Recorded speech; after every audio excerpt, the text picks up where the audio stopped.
Welcome to another episode of Hit the Mics with Ryan D. I, of course, am Ryan D. And Steve Rogers is once again non-present for this episode. That is my co-host.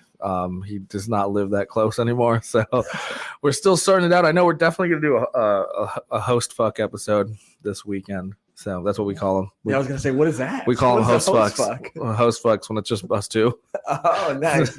You guys fuck? No, yeah. I mean, regularly, you know.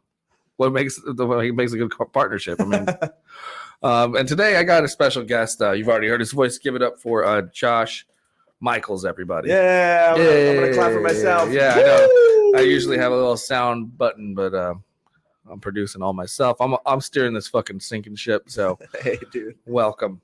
So far, so good, man. Thanks. You for having me here, bro. That song is awesome, by the way. Oh, thanks, man. They're friends of mine. They're called Solar Haze. They're a band from San Gabriel Valley, from That's so tight. From like Azusa shit. Yeah. I was like, dude, let's just fuck the podcast. Let's just vibe out to some music. It rips off. Yeah. These dudes, they were already recording something, and I just was like, hey man, like I need a jingle. And they were like, yeah, fuck it, we got you. Yeah. So they recorded that shit. So tight. Yeah, I'm stoked on it. But welcome, man. Thank you for coming. Yeah, welcome to the new studio. Yeah. This is Still a work in progress. It's nice, bro. I got made fun of for my crooked panel, my panels. Oh, the sound panel thing? Yeah. Bro, in our studio, I kept putting them up and they kept falling off. What'd you use? I don't know. I used that it was like a double stick adhesive thing that you could peel off. Yeah, you can't use that shit. I used the spray. But I used that too. Yeah. I used both, and it's still like I'd come in the next morning and there'd be 10 of them on the floor. All right. Yeah. Well, I hope it holds. It's been 3 days. Only one fell. But that's when I ran out. Yeah, you're already beating me, dude. Mine fell immediately. Yeah. Well, you guys got a pretty good setup over there too. Yeah, we're trying, dude. What's the name of your show again? Joshrado. So it's a combination of me and my co-host Joshrado. It's a beef podcast, right? Or you just beef it up, talk mad shit about shit, and yeah, dude, it's a lot of fun though. And we do it out of our if you're a listener of our podcast, then we do it out of Six Flags Magic Mountain. That's where we record our. Is that so? Yeah. But off mic, I'll tell you it's in our apartment, but on mic, it's Six Flags. That's where we record. But it's a lot of fun, dude. Yeah. Why Six Flags? I don't know. It just seems like a very magical place. You know what I mean? Why not? Why not Six Flags, I guess. Ryan? How about that? Valid point. Did you guys come up with the podcast idea like during the pandemic? Pandemic? No, we just did our 100th episode recently. We've been doing it for a year and a half now. We had another idea for a different podcast. And then for whatever reason, I think we were just overly ambitious with that. We wanted to do a podcast that had like sketches intercut between each episode. And at the time, at 3 a.m, when you're talking about it, you're like, this is going to be amazing. No one's doing this shit. Right. You know? And then you start to try to do it. And you're like, this is why nobody's It's a lot of fucking work. Yeah. Yeah, I know. When I started, I have this one and then I do Humpcast still. And we took a little hiatus for like the holiday. Yeah. And plus it's like, we talk about movie news and stuff, but it's like, what's there to talk about these days? Yeah. You know, there's a few Marvel things that dropped this week, so we're doing one next week to talk about it and all that. But it's just been so fucking bleak with news, so we just haven't really been doing it. Well, you got to jump on the Mandalorian train, dude. No, of course we're on all that, but it's like we talk about shit like as it's developing, you know, and. It's just been so, like I said, just like there hasn't been much. So. Yeah, I feel bad for like YouTube channels that were predominantly movie content. Yeah. They're struggling right now. I mean, there's a couple channels who are doing some cool shit. Like last year in the box office, this is what was cool. You know? Right. This is what was happening. Hey, Doug. What's up, Doug? What's up, Doug? Oh, I'm sorry. I didn't want to interrupt you guys. You're not That's all right. interrupting. Hi. Hi, how are you, man? I don't know who you are. This My is name's Josh. He's my guest. Nice to meet you, man.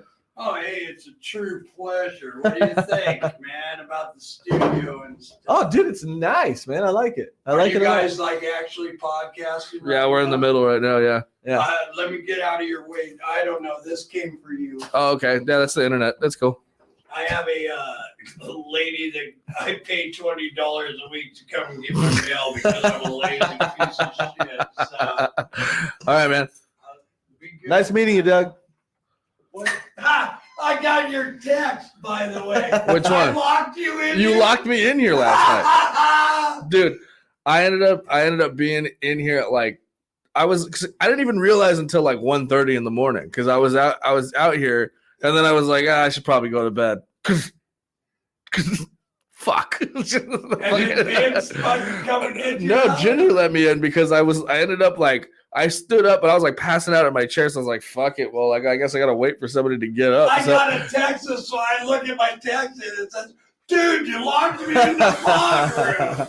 I'm so sorry, Ryan. But I did laugh. Yeah, it was funny. I mean, yeah, it's very funny. I ended up using those. I ended up taking a little nap. I used those pads as a pillow. Oh, nice.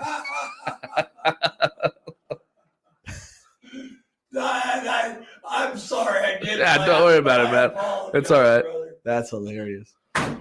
Anyway, that's Doug. I told you you'd meet him. So Doug's the guy you did the podcast with? Yeah, he's the one who wants to produce his own podcast. Oh, Yeah, nice. Or he wants me to produce his podcast. Nice. But what the fuck was I saying? Humpcast. Oh, yeah, Nothing yeah. happening. Yeah. Well, fuck. I forgot what I was going. Where I was. Well, going just with like because had just mentioned like I feel bad for YouTube content creators who like only make movie shit. You know what I mean? that. Yeah. Because now like they're struggling and some people are handling it pretty well, but other people are like, what are we talking? I'm just gonna review Home Alone again. Yeah, You know and what I then mean? they do these breakdown videos where they break down like the injuries on Home Yeah. Alone and Easter eggs or like Yeah. rewatches and stuff like that, which I still watch. I still enjoy those, but yeah. So yeah, I've been doing that when we do it remote like this, pretty much just like on StreamYard. But yeah, fuck, I forgot what I was getting to. Because I was saying just during the pandemic, like I had started this podcast when I was with my ex last year, so I was doing it in my apartment in East LA, but then I decided to kind of give it a revamp, during the pandemic, because I was like, well, fuck it, I got space and I got money, so Yeah. I mean, I had it perfect before I ended up having to move. I cleaned out my grandparents' garage and made it my own little studio. And what's up? I'm sorry. All of a sudden, I can't find my fucking telephone. Did you Where'd you leave here? it? I didn't see you bring it in here. No. What I'm saying is I need you to dial my ass up and follow me around. Follow me around. Hold on. I was listening to it in my car, but I definitely can't find it. It's got to be around here somewhere.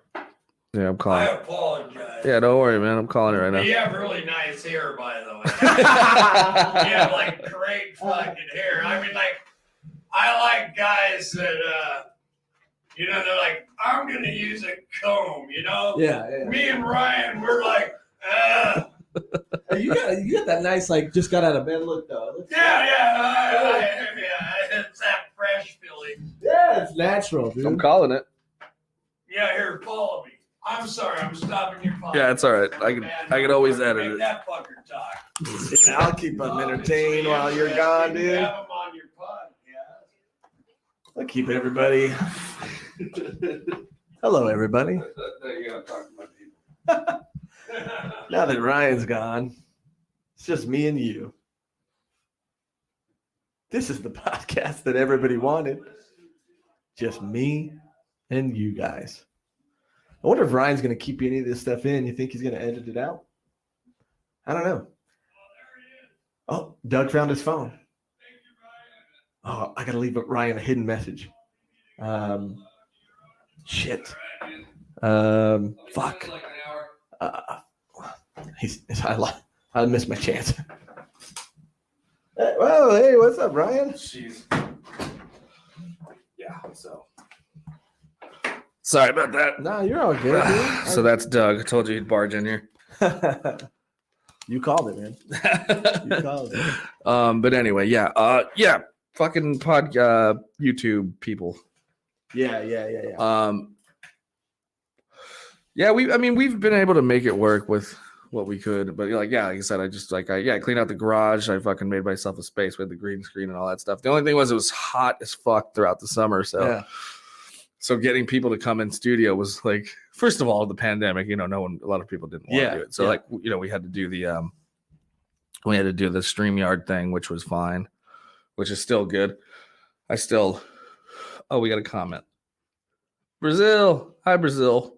What up, Brazil? What up, Brazil? Man, you guys are sexy over there. From California. Yeah, well, I think it's a dude, so. Oh, wow. Well, the dudes are sexy, too. The dudes are pretty hot out there, too. Brazil, baby. Brazil. Hit me up.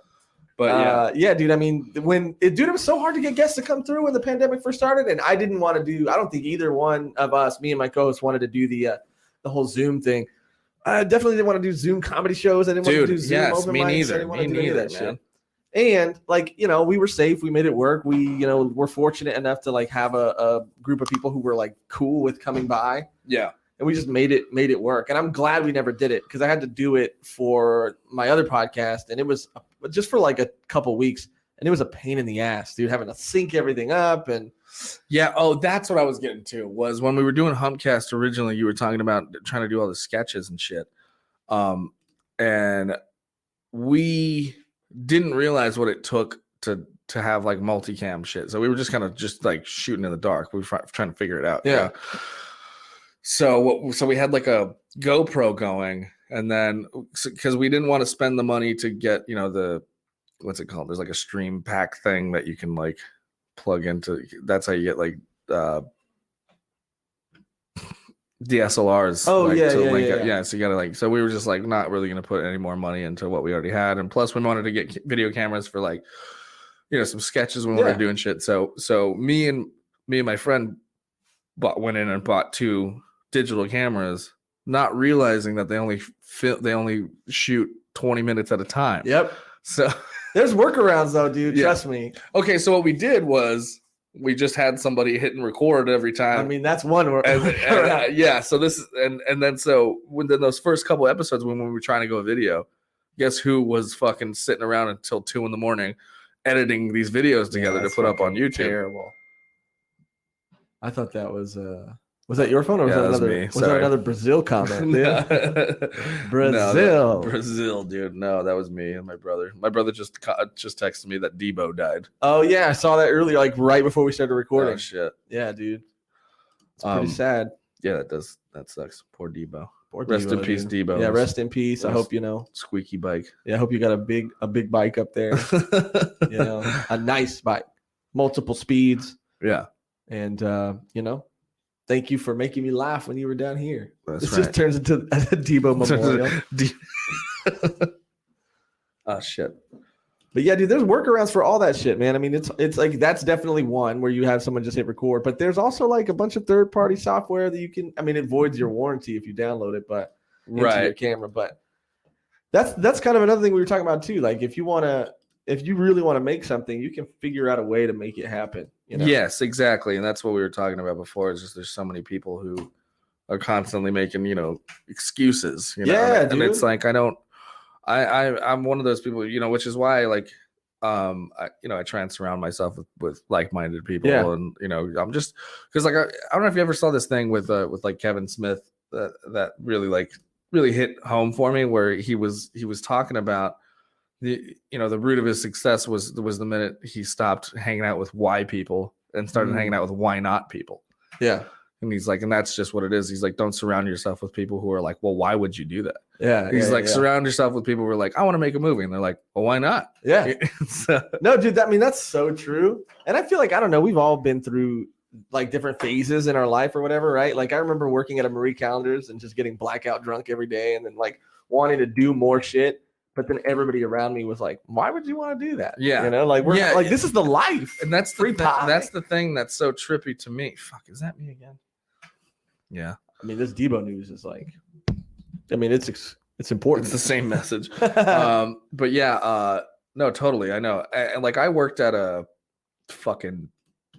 law firm, and like that was a real eye-opening moment for me, was like seeing all these lifers there. Yeah, dude. You know, where it's like I'm only 22 and like and I'm the youngest person in this firm, you know, and then it's like, and all these people, like they don't have the reason I don't get along with any of them is because they can't connect with me on any level. Yeah. Like this is their life. They're here 10 fucking hours a day, and I can't wait to get the fuck out of here. Yeah. And so all they have to talk about is work. Yeah. And dude, like, that's what it boils down to, dude, is like, I hate having a job where you work that job and then you just go get fucked up and talk about how much you hate that job. Exactly. And then you go to sleep and go to that job again. I cannot stand that shit. It's like, even in like, now that I've, been fortunate enough to not have to do that or whatever, I, will still date someone from time to time, and they'll be in that position. And it's like, I don't care about, dude, there is nothing worse than dating a girl who has nothing to talk about except what their job. Yeah. Like, granted, if their job is something cool, like if they're a photographer or, something in your wheelhouse, something you're interested in, right? Yeah. Like I had a girl that I talk about it. I just realized she got married. Hey, congratulations. That seems to be most of my exes. Like I might be their good luck charm, because after they stop fucking with me, they end up getting married. Yeah. What was that? What was that movie? Good Luck Chuck. Yeah. That Dane Cook movie. Yeah. So I'm gonna pour myself a shot here. Yeah, I feel like I'm a little bit of a good luck Chuck myself too, And more power to these, women who get with great guys after me, I'm really happy for them. Yeah. Well, what I was getting to is she worked at Disneyland. I have a bit about it, a joke about it. I'm like, I used to work. I couldn't date a girl who did porn. I'm like, because I used to work with a girl who worked at Disneyland, and on her days off, she never fucking wanted to go to Disneyland. That's pretty funny. That's great. That's great. Could you still not date a girl who does porn? I couldn't date a girl who does porn, but did porn. I could. Okay. Yes. Okay. I could definitely. Yeah. We had this schedule. I've had a former adult film star on this show that I've now befriended. Oh, nice. Very talented. Okay. What does that mean? You're a fan of her work, yes, or you've very much. But she was also very, very, very articulate, very fun to talk to. Very, very. Her name was Felicity Phelan. She's on an earlier episode if you want to check it out. But she was great. She was a great guest. We talked about how one gets into it and all that stuff, and her dating life throughout it and shit like that. And she's like, and we were talking about it. She's like, I don't blame you. She's like, she's like, people I dated while I was doing porn, I knew something was wrong with them. Really? That's interesting. Yeah, she's like, because she's like, I wouldn't be able to do it. Yeah, I don't know, man. I dated a girl who worked as a waitress at a strip club, but I'm pretty sure. There's no waitress I know that's getting $500 tips every night, So I'm pretty sure. Well, and plus they're still like half naked when they're waitresses. Oh yeah. I have dabbled with strippers. And granted, they're not the most stable people, but fun to be around, very fun, and like, but it's like I just don't know if I as much as I would love to tell myself I'd be okay with it, right? Like I don't know if I would be okay with it. Yeah, I don't know why I was thinking about this recently. I think because I heard someone else talking about it, and I was like, I wonder if that's this conversation has come up a lot on this podcast. Really? Yeah. I think, I don't know, dude. I'd have to not probably watch. Well, obviously. Yeah. But at the same time, like, out of sight, out of mind. That's what I'm saying. Yeah. So that's how I feel. But I'd have a better separation between like a dancer, or stripper or whatever than a porn star, Yeah, and it's like, it's so different. And this is a conversation that maybe people have had a million times, but it's like you said with the Disneyland shit. It's like, I don't know somebody who wants to get off of work and do what they do for work. Exactly. Exactly. And to your point, and that's actually what she had brought up too. She's like, yeah, that's the last thing I want to do is have sex after day shooting. And I'm like, that makes sense. I'm like, yeah, see, that'd be detrimental, Yeah. Well, besides the fact that like I'd be thinking about all the dick you've been taking like throughout the day, depending and on then what don't kind of- want mine. Yeah. Oh, exactly. Right. And it depends on what kind of shoot she was on that day. You know, Right. maybe it was a busy day. It takes a real kind of fucked up person, I think, to really separate those two. Yeah. I mean, you could be an adult about it all you want, but at some point, I feel like being just a man, you're going to be a little jealous about it. Territorial. Yeah. As a man who would care, like Yeah. I look, I'm not like an extremely jealous type, but like I have my fucking boundaries. Like, like if somebody's hitting on my girl at a bar, I don't get too mad about it. Right. But if they're relentless about it and they're like, that's when you got. That's when things get ugly. Mhm. Like to me, because I've had these situations with like, look, I'm no dime piece, but I've dated some fucking pretty attractive women, dude. So I don't think you should be selling yourself too short there. So look, I've definitely been out of my league, right? Mhm. So by going out, and then I've had this happen, right? I've been out with. This happened to the same fucking day, by the way. Earlier in the day, I was meeting some people in Hollywood with my girlfriend at the time, and we're at this bar on Sunset. It's like this rock and roll bar. I don't think it's there anymore. It's called Loaded. And I go to the bathroom, and this guy comes up to my girl and buys hits on her, right? Buys her a beer, and then she goes in. He's talking to her or whatever. She goes, "Oh, I'm just waiting for my boyfriend. He went to the bathroom." And then he went, "Oh, you have a boyfriend?" He's like, "All right." And he bought another beer, and he left it on the table. He's like, "That's for him." He's like, "Congratulations, good for him." What a cool move. And then dude. he walked away. And so he was completely gone by the time I got back. And I was like, I want to shake that guy's hand. Yeah, what a cool guy. Yeah. God damn. Yeah. And that same night, later that night, I went to have a cigarette, and then I came back, and this dude is like sitting in my seat. Mm. And I'm like, and usually this is my move, is I'll walk up and I'll just look at him and I'll go, "Hey, what's up, man? Like, what's your name?" "My name is Ryan. I'm her boyfriend." Yeah. Solid. And so he shakes my hand, but doesn't move. Mm. That's kind of fucking weird. Yeah. And so I take the seat, the next seat, but I'm also at a table with a group of my friends. So that he like moved out of his way to like, so then I take another seat and I can hear what he's saying to her. And it's like, what is he saying? He's saying shit like, "Oh, that's your man. Like, you could do way better," and shit like that. And like, bro, you didn't say anything at that point. And no, and I did it. So at some point, I'm like, but I start getting mad at her for not deflecting it. You know what I mean? Well, like, yeah, I mean that's for sure. And she's like, "I've already told him a few times," and I go, "Okay, fine." And so at this point, like, I've been in a few scuffles in my day, right? But I didn't fight. I was gonna rake the fucking lawn with this guy. Like, I swear to God, I was gonna just. I took my glasses off, put my wallet and keys on the table, and I just told her, "Wait, like, meet me in the car." Yeah. And she was just like, "All right." And I stood up, I grabbed him by the shirt, and I yanked him off the fucking chair. And I'm like, "Yo, motherfucker, like, what are you doing?" And then his friends came. Like, he had friends throughout the patio, right? And so his friends come out, and they're like, "No, he's just drunk, blah, blah, blah." I'm like, "You need to get him the fuck away from me right now." Yeah. Like, where the fuck were you this whole time?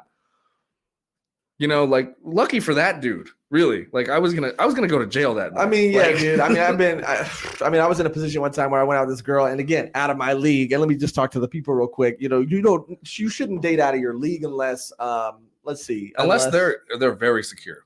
Yeah, unless they're secure, and unless they, love is weird, and love is complicated. Yeah, but I was dating this girl way out of my league. She was kind of she was an asshole. And we were at this bar, and this dude started hitting on her, and we went with my friend Kevin at the time, this Korean gentleman, and he was a great guy, and he had my back. And all of a sudden, like, they're being very flirty, her and this other guy. They start drinking together. He's buying her drinks, yada, yada, yada. I'm not getting anything.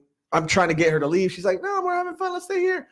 I'm like, "All right, whatever." I'm not even like, tripping yet. All of a sudden, I turn around, and they're like, he's like giving her like a piggyback ride or something like that. Oh, or like, come on. Like, it's like weird shit.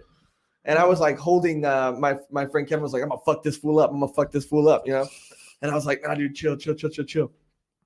And I held him back. And then like right as like she got down, like he just like hugged her.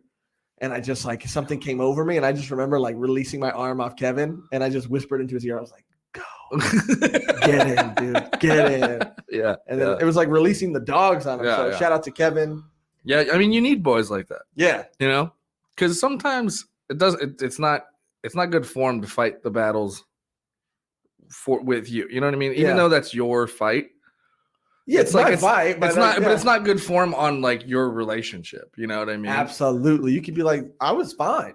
Kevin Yeah. was tripping. Right. Though, you know? Exactly. Yeah. Exactly. But like, yeah. But there's something about that though that drives me up the wall because I realize the patterns now. Like I know when I'm dating somebody or I'm out with somebody that's like that enjoys the attention. Yeah.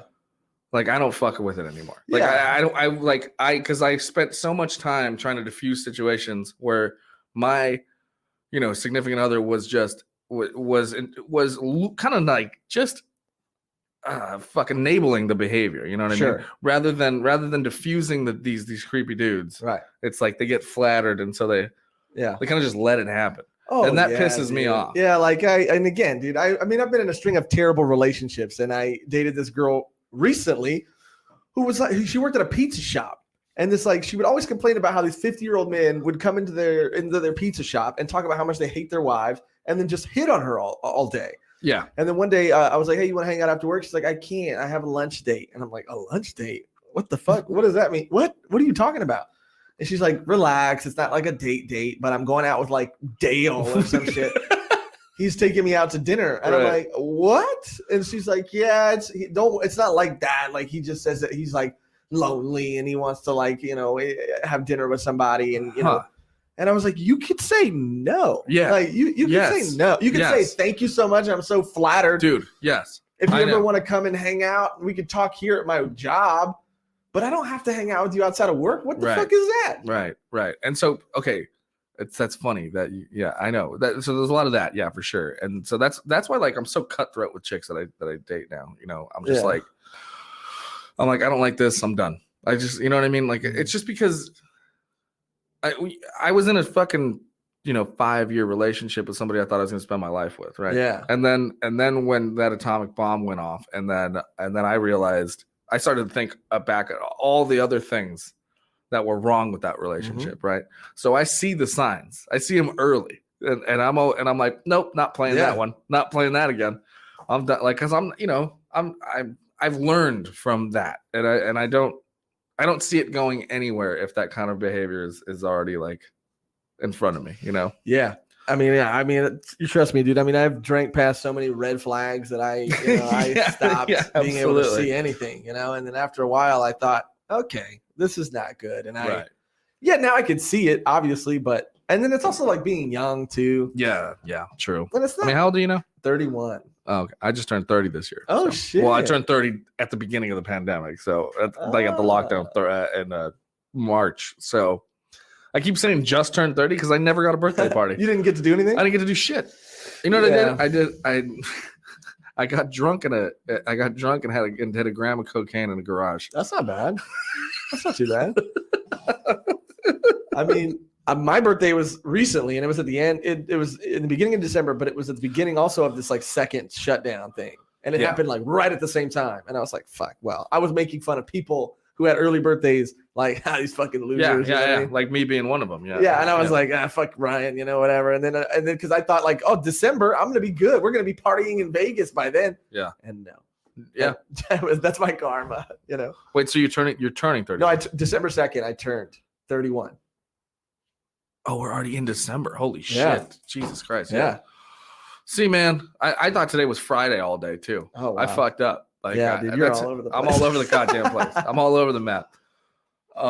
Jesus Christ. Yeah, I know. Oh, you know what? Oh, there's another thing I was going to talk about too. Was talking to.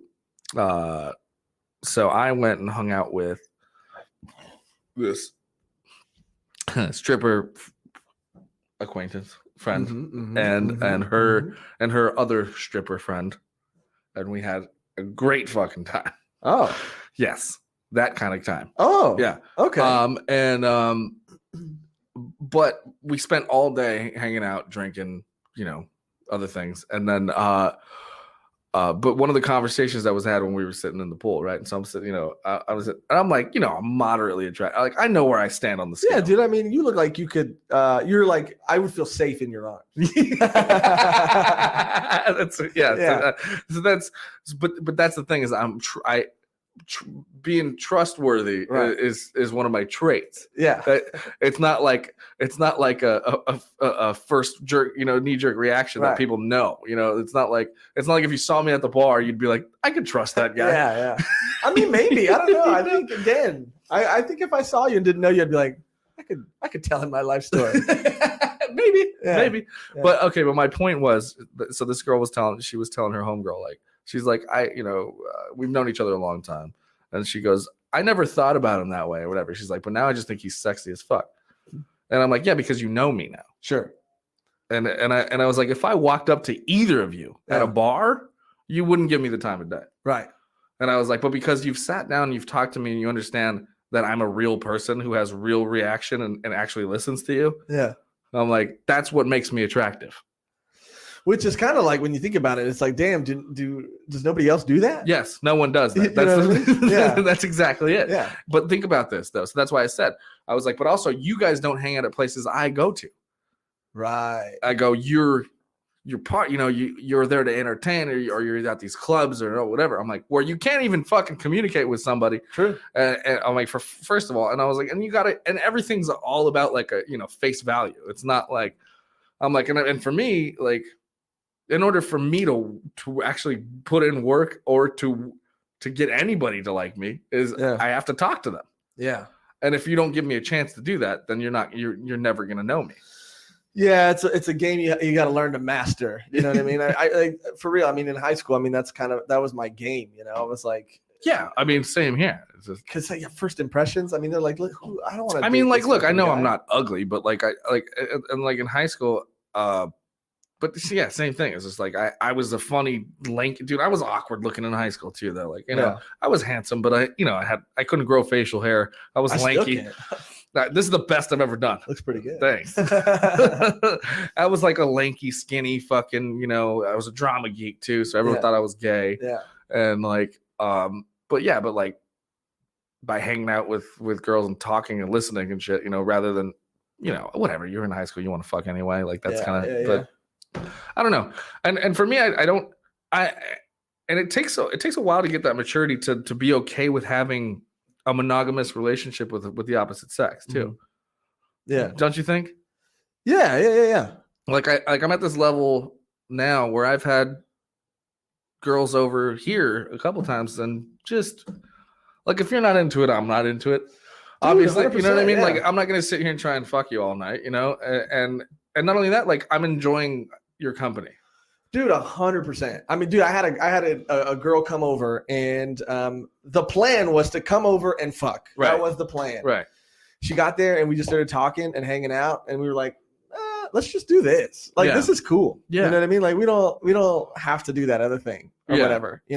I mean, there's always, I've had this conversation before too, where I'm like, I feel like there's always some sort of tension if you want it. Like I you know what I mean? Like if it's already off the table completely, I'll never think about it. Mm-hmm. If it's thrown at me that like this is never gonna happen, don't even think about it. Yeah. Right. Then I'll stop. I'll be like, sure, okay. Yeah. But then if there's always this weird kind of move, you guys start drinking, she's kind of flirty, and then she's like, oh, what do you do? And then you know what I mean? But then always wants to hang out. Then that kind of like makes it a little murky. Like I don't know if I could deal with that. Yeah, dude. I'm the king of misreading situations. Too. Oh, dude. And I'll always assume. I don't think so, though. I don't know. I don't think so. I think why? I think you read them quite correctly. I think they just send mixed signals. I think you might be right. Yeah. I think you might be right. But because I've always been the type of person that will never assume ever that a girl is like interested in me. And I've had that work both ways, where a girl that I do end up dating is like, oh my God, you finally got the hint. I was dropping hints left and right, yada, yada, yada. That's what the girl I was dating earlier this year. She's like, I can't believe I was hitting on you all of like New Year's Eve. And I was like, when? Yeah. What are you talking about? And then I've had girls do more than that girl who said she was trying to flirt with me did. And I go like, hey, I think, maybe we should like, go out and do this and do that. And they're like, no. And it's like, okay, where's the line? Yeah. Well, it's I mean, I hate to be this fucking guy, but I feel like it is really tough for guys to kind of get that right reaction or that right idea of what we're getting here, Yeah. And so like I don't understand why it isn't necessarily like acceptable to just be like, what are you doing? Yeah. Because I've done that before. Yeah. There was when I was with my ex last year. This was part of the reason why we broke up. I haven't gotten too much into it in a podcast, but let's go. But one of the fucking things was her boss and her bosses. They were a married couple, and we would go out and drink with them. Uh-huh. And the first night I went out and hung out with them, the wife came up to me and hit on me, like, I mean, aggressively, right? I mean, to where she like put her hand on my crotch and was like, she's like, does that make you uncomfortable? I was like, yeah, what are you doing? Yeah, my girlfriend's here. That's the uncomfortable and then it part. just got to a weird thing where she was and like kind of playing it like kind of coy, like, I don't know what you're talking about. And then I went, what are you doing? Yeah. Yeah. How did she react to that? And then she's like, I don't know what you're talking about. And I was like, bullshit. I'm like, what is this? What are you doing? Yeah. And then she just kind of fucking played it off. And I was like, do I tell anybody about this? Yeah, right. Yeah. Do I need to tweet about this right now? So I did it. I told one of my friends, and I didn't say shit about it. But then it kept happening. And then and basically what ended up happening was the rules were never set, but it was very obvious like these people wanted to swap or some shit. Oh. So there were a few nights where things got murky, where like, my girl and the wife like would like pull me into a room and start making out with me and shit like that. And so I was like, dope, right? Yeah. I'm like, I don't really care about that guy. But what about when it's his turn though? That's what happened. And she never told me about it. Oh. But I also never hooked up with her. But she hooked up with them. Yes. That night? No. Time and time again, things would happen. So this happened on a time that I wasn't around. Gotcha. Yeah, dude. I mean, I had a threesome with a couple one time too. It was like a guy and a girl and me. And bro, I mean, I kept thinking the whole time, like, how is this guy just so cool with all of this stuff happening? I mean, it was like he was like being so like he was trying to make me comfortable, and he was like inviting me. He's like, oh yeah, do this to her, do that to her, like she likes when you do that. And I'm like, who is this guy? This guy's amazing, And I kept thinking the whole time. Yeah, I'm like, I'm not even sure there was a girl there, dude. I was like, I was like, your eyes are very blue. I was like, wow, I completely forgot about her. No, dude, but it was so crazy because he was like, I kept thinking like, I don't know if I could do this. I don't know if I could ever do this with someone I cared about. The cool thing with them though is that they were visiting from out of state. Perfect. So they were only going to be here. No strings attached. That's the perfect. Never saw them again. Never talked to them again. Good. Don't even know their names. And you know what? I feel like, because I was put in that position, and I feel like I had the ability and the fucking maturity to handle it in the right way, and I would have been fine with it. Sure. As long as we were all honest with each other. Right. And that's obviously not what happened. Yeah, because once you start doing all that other stuff, I mean, that's when it gets bad, and then that's when it's like, okay, well, is it okay to do it with this other guy too, and this other fucking guy at the bar, and this other guy? I mean, there's a lot of people who do it and make it work, and there's a few people that I know that do it that make it work, But the thing is, I could never be in part of their circle because they have their own fucking thing going on. Yeah, and you know what I mean. And I wouldn't want to do that anyway because that would make me uncomfortable. Yeah, and you gotta, if you're gonna do that, and like you said, I know a lot of people who do it. I mean, one of these girls I used to work with, so one of the coolest girls I've ever known to this day. She's just awesome. Me and her were friends, never attracted to each other in any sort of way, but we would always just hang out and get drunk together. And her husband, like, for whatever reason, I mean, rightfully so, like, trusted me. He would let me let me spend the night. He'd leave, go to work. Me and her would hang out all day. We'd go to like Big Bear together, get fucked up, pass out in my car. Never did anything sexual ever, right? Yeah. But they had a open-ish marriage where they were allowed to, like, they would go and they would mutually hook up with one other person. They'd bring them back from the bar, and then they would hook up, the three of them. But the rule was like, you can't do this without me. Yeah. Like his rule for her, or her rule for him, I forgot, was like, I have to be the one to pick the person. Sure. To ask. Like, they had rules, and it was something that they discussed. Yes, and it worked. They were the happiest couple I fucking ever hung around. Now, do you think that is something that's completely just like we just don't understand it and we can't make it work because these people have somehow cracked the code, or do you think that that's something that is just like playing with fire and eventually it's going to blow up?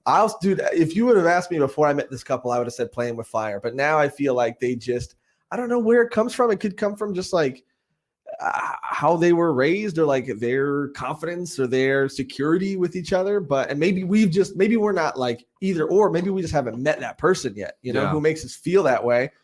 But I mean, well, it's all about being. The bottom line to me is finding somebody who's honest with you that makes you feel comfortable and makes you feel like you're still a priority. Like, yes, even if they are even if you are fucking other people. And when that guy would fuck other girls with his wife, he never like exchanged numbers with them. He never talked to them. That's where it gets murky. Yeah. That's the problem. That's what I think is the real like golden rule. Is like, yeah, fuck who. If you already are given this gift, it is a gift, right? You're already given this gift. Why fuck with the rules? Yeah, Yeah. Why ruin a good thing? Why ruin a good thing? Because I feel like if I had a relationship like that, the only thing that would bother me is like they would have to always convince me that I could trust them. Yeah, I mean, and see, then you get into like the other side of it, like, and like for me, okay, my rules would be like it can never happen without me, right? Yeah, I have to be the one to like. We both have to okay it, and we both cannot have like constant communication with that other person. Absolutely, I think so too. We can't exchange numbers. Like I can't like pick up your phone to check what restaurants are open and then see 50 messages that you guys have been sending to each other behind my back. Yeah, and you also have to be fully okay with it. Like you can't just like kind of be like, if that's what you want. Yeah, because I've fucking done that too, dude. Bro, I remember when I was a lot younger, I there was this couple that I knew, and the girl told me that they were in an open relationship. And like an idiot, and I'll admit that I was a fucking drunk asshole, and I probably you wanted to get it in, and I I was a lot younger, and I admit that I probably heard what I wanted to hear. Yeah, and I could have taken that extra step and asked him like, "Hey, this is what's happening. Obviously. Your girl said, you guys have an open relationship. Is that cool?" But her thing was like, the rule that we have is to not talk about it because that's when people start getting jealous. So we're in an open relationship, but as long as we don't talk about it, it's fine. That's the rule. Okay. And so whatever, we ended up hooking up, and then he found out, and it apparently was not a very open relationship, and it was open on one end. Exactly. And just like you said, that's why I brought that up, because he was the type of guy that was like, oh, I guess, yeah, if that's what you want. Right. Because she was like, she's like, this is what I want. If you don't want that, then we can't be together. And he was like, well, if it means losing you, then I'll do it. But that really didn't mean yes. I meant like, I guess. Yeah. I just got in contact. It's funny, man, because like I don't know if you're like this. Like I've talked to people like this about this too. It's I'm one of those people that can like hook up with somebody and then like maybe date, depending on how the relationship went. Like I can still be really cool with them. Like I can like. Any female friend that's close to me besides my friends' wives or my brother's wives or anything like are chicks I've hooked up with. Really? Yeah. I just haven't, every relationship or every time like I've added that to the equation, it's always just ended terribly. And I think there's been a few times recently where it's like, as I get older, it's like better and better. And we're like able to amicably separate or whatever. But for me, it's like, you go do whatever you're going to do. I'll go do whatever. I don't hate you. If you need help, I'll be there for you. But I'm saying as long let's just say like, because what scenarios I'm talking about are like, okay, like I have a friend that she's now sober. She's being, what is it? What's it called when you don't have sex? Oh, abstinent. Abstinent. Yeah, so she's being abstinent too, right? And we've kicked it a few times, and I thought maybe we, maybe. Sure. Right? And she made that very clear. Right. Okay. However, we used to fuck in my early 20s all the time. That's time though. That's like enough time. So that's what I'm is saying. fine. Yeah. So, but now we're homies, you know, like Yeah. now, like, it's like, I know what it is. Like, if she hits me up to kick it, like, I'm like, cool. Yeah. I'll pick you up. We'll go get some fucking food. I mean, we'll go to the skate park or whatever. Like, it's not. But what I'm saying is, because I've already been there, that tension's not there for me. Right. So like, I could just go with the flow because I never will want it if it's, you know what I'm saying? Yeah. Yeah, I get that. And I mean, I guess I've just never been in that situation. I mean, and there's another friend we were talking about, you know, people who were in relationships that they thought were, right. Okay. So she flew home from Seattle, and I mean, we had a fuck fest. Damn. And but we were always pretty much platonic friends. Sure. But like, we were chatting and shit, like, while she was out of town, or while she lives with her, I mean, now I think husband. So, and he still doesn't know about it? Who knows? But he's finding out today. But we got back in touch, and she told me that was a big mistake on my part, and that'll never happen again. But I still love and respect you, and that, you know, I still want to be friends. And I was like, well, yeah. Like that. That was never an option. Like, I never thought that we wouldn't be friends after it, you know? Yeah. But she did feel like she kind of ghosted me or whatever, which was kind of true. Like, but I felt like, I'm like, I know what this is. I'm your mistake. Just, I mean, yeah. You know? I mean, yeah. And like, I knew it already, you know? So we hooked up all fucking for like 2 days, and then she flew back to Seattle, and then she didn't talk to me for a bit of it because I was like, she's probably figuring it out. She probably figured out what she did right now. Yeah. And then because she was living and you know, was pretty much engaged to this other guy. And, I don't know how people do that shit. And now but the thing was, she was telling me how she wanted to be in this open relationship, and she wasn't sure if he was. She's like, but he said okay, but he's not really okay with it.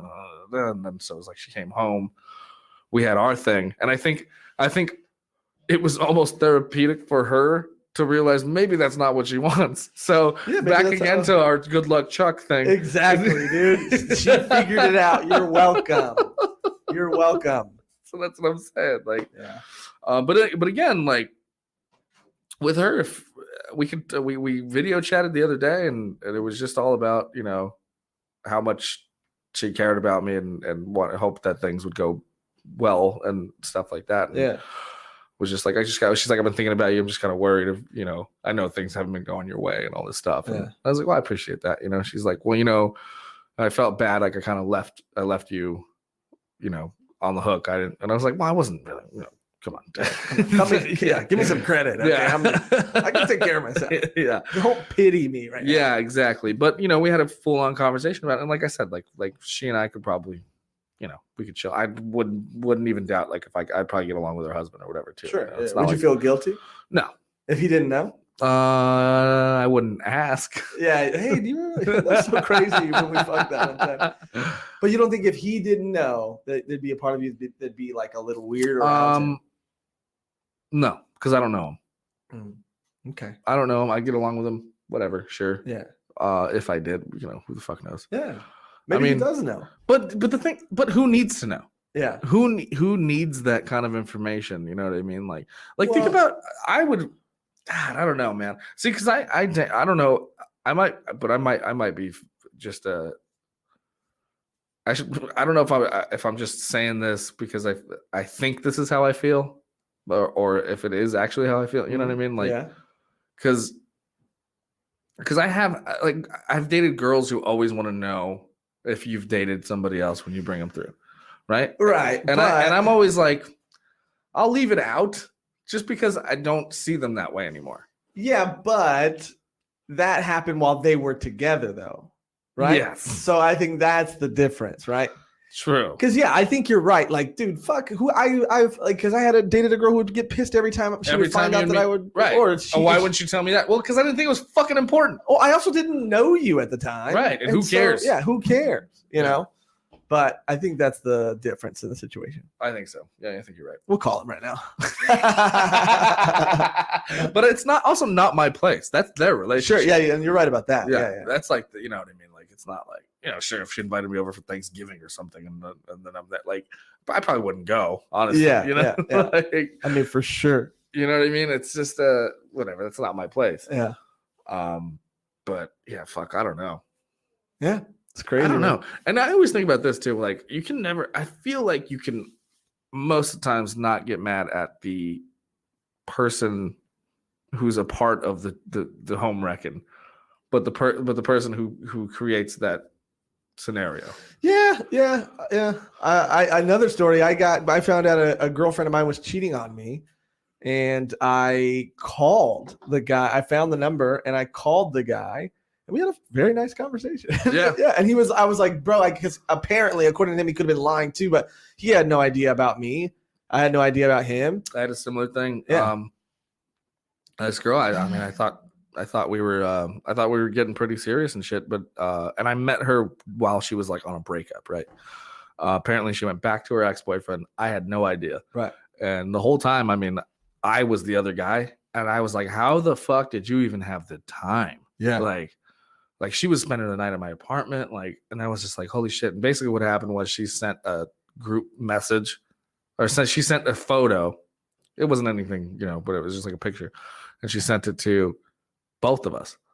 Oh. But she had like an Android separates them, so they go to two different. But I had an iPhone, so my iPhone turned it into a group message. Oh. And so I texted back, and this guy goes, "Who the fuck is this?" Oh shit! And I went, "Who the fuck is this?" Yeah. And she's like, "Oh fuck." Yeah, and she went, "Shit." She's like, "Whoops." Yeah. And then I mean, this guy was just like, "Oh, you're a dead man," and blah blah blah blah. And I was like, and one of the times was I answered the phone. I was like, "Will you fucking wake up and see that we both got played, man? Yeah. Like, why are you mad at me?" Yeah, dude, this guy who I talked to was the fucking, again, like the nicest dude ever. He was like, I told him what happened, and he was just like, well, that fucking sucks. And I was like, yeah, dude. I was like, yeah, it does suck. And he was like, I mean, I feel bad for you, because he was the other guy and I was the boyfriend, right? And he was like, I mean, I kind of feel bad for you, dude, because you've been dating her for like longer, and you've been doing this and blah blah blah blah. And I was, and at the end of the conversation, I think we even like, you became friends. Yeah, well, we were like, I think, because I didn't even know. I was feeling a lot. I was in my feelings that night, Yeah. And so I was like, hey, bro, can I like, is it cool if I like text you or call you in the future just in case like any other shit like goes down or whatever? And he was like, yeah, man, call me anytime. My work schedule's like this. I'm That's usually free hilarious. this and that. Like, he was like a really cool guy because he knew that we both got played. Yeah. Yeah.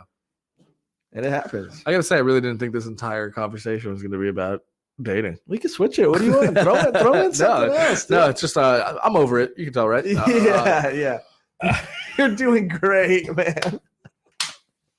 Yeah. Continually running away from my problems. I've lived in a different city every fucking year. Every time you break up, yeah, I fucking leave. It's a solid strategy. It really is, because I want to just be like, fuck it, I'm done. Well, yeah, dude, I think if more people did that, then less murders would happen. You know what I mean? There we go. Every time you watch because I fall into this YouTube rabbit hole of like unsolved murder cases or like even like murder mysteries. Yeah, it's always somebody close by. Yeah, and it's always like they're always dating somebody else in their same neighborhood, and then something happens and they have to murder. Well, that's what it is. I'm evading a murder charge. Yes, you're doing the responsible thing, and you're just getting the fuck out. Which is what we always say on our podcast: don't kill your family, just abandon them. Yeah. Okay, abandon your family, never murder them. Yeah. And you can live by those words. Thanks. Yeah. You made me feel better. Yeah, dude, you're a hero. Yeah, you're doing the Lord's work, man. Oh my god, are you one of those dudes who watches like a lot of those murder porn shows? My roommate got me into it. I never ever watched it, but we found a couple YouTube channels, 2 YouTube channels specifically that do it really, really well. Yeah, and they come out with like, first of all, I never knew how many murders were happening because this guy's got a new episode every week. Right, and they're put together pretty well, and he tells the story pretty well. It's kind of interesting, man. Yeah, murder happens a lot. But they always get caught. Yeah, but some of them almost don't get caught. Yeah, but then they fuck up because there's a part of them that still wants the credit. Well, yeah, there's 2 kinds of people, right? There's people who are fucking idiots, and then there are people who are what you said, right? People like, there was this one guy who was planning on murdering his ex-wife and her new husband, but he lived, I don't know, Ryan, kind of very far away, and I don't know if that's why you're moving so far away, but no, he lived in a different state. He rented a car to go drive, so it wouldn't be with his tags or whatever. Perfect. To go drive hours to their home, kill them, drive back. That's how you do it. Which seemed like a solid plan until he got like a flat tire or something on the way there. He was like, it was like, let's say it's a 10-hour trip. He was like 5 hours in and he got a flat tire. And the cops pulled him over because he was like outside of his car doing shit. And they asked him a bunch of questions. And they were like, what are you doing out here? And then they found out that he's like 5 hours away. And he lives 5 hours away. Yeah, long story short, he ends up saying, okay, well, the cops, they know that I'm out here, so I got to go home now. And instead of just saying like, maybe I'll postpone the murder, he went back like a couple days later. And so, of course, the cops with the body cam were like, hey, we actually have footage of a guy who lives in that same area who was driving suspiciously this far. Yeah. And it's like, if he wouldn't have got pulled over that night, or if he would have maybe just waited 6 months, he could have got away with it. There was one more crazy one. There was another guy who killed his roommate. And the only reason he got caught was because he went to the public library because the police confiscated his computer and everything. He's like, go ahead, I have nothing to hide. They couldn't find anything on this guy. This guy was going to get away. And the only reason they found out it was him is because he went to the public library and he Google mapped this random location like 50 miles away where nothing else was around. And the cops were like, why would somebody just go to a public library and Google that spot? And they went there and her body was there. Oh my God. And it's like, if he wouldn't have done that, he would have gotten away. So I'm saying like a lot of these people are just idiots. Well, why did he Google map? What? That's what I'm saying, dude. Like, where she's Thomas guy. Yeah, exactly. But I don't know if he was just there, just like drooling over the little patch of land where she was at or what. But like, if that wouldn't have happened, they had nothing on this guy. That's probably what it was. He probably put her there and he wanted to like make sure he knew where she was. Yeah. He wanted to like make sure, or like, I don't know if he thought he was going to get some sort of like live feed to see if the cops were going to be there or something. I don't know. But weird. To your point, yes, most people get caught, but they get caught for the dumbest reasons sometimes. Yeah. And I'm not saying this to condone any of this behavior, but, just, think about it, think about it. Wait. What did he say? 20180, murder, death, kill, 187. What? Murder, death, kill. Okay. He goes 20187. Oh, on a cop. I guess that's what he was saying. He said that was Jesus stopping him from killing his ex-wife. I mean, well, Jesus didn't stop him from going back a second time. But he still did it, right? Well, but he went home and then came back and did it again. Yeah. But he actually killed her. Yeah. Oh, so she's still dead there. Yeah. She's very, very much very dead. Very dead. Very dead. Oh, man. So fuck. I know I talk to every comic about what's going on, but what's going on? I mean, I think we said it at the beginning of this episode is yeah, dude. I mean, I'm cool right now. I think I'm just finding other avenues and other things and places to put my energy. That's what you got to do. That's what you have to do, or else you lose your fucking mind. So I'm gonna go grab a beer. If there's any in the fridge. Hold on, give me a second. You're all good. What did Doug leave something? Oh no, Doug left an empty box over here. All right, let's see what the chat has to say, dude. I can't even see it, but I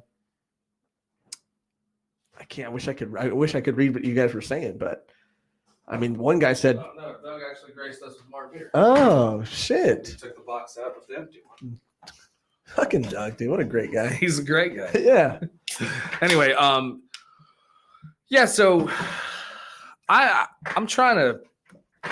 I have my fucking peaks and valleys, man. It's like I'll be happy about the podcast. I'll be happy at where things are going, like, mentally and shit. And then it's like, I'll be like, I gotta do stand up. And I'm like, I fucking can't though, And then it's like, I've been spending all this time promoting myself to other people and sending, like, I have like a 30-minute video that I never released. And I was, so like, I'm sitting on it. Like, I'm like, it's like 40 minutes. Like it's my ghetto special is what I call it, So I'm like, but it's good. Yeah. And I went through so many years of like, I did it 2 years ago, and I was like, I hate it. And then I'm like, now I think it's good. Yeah. And then I'm like, now I fucking hate it again.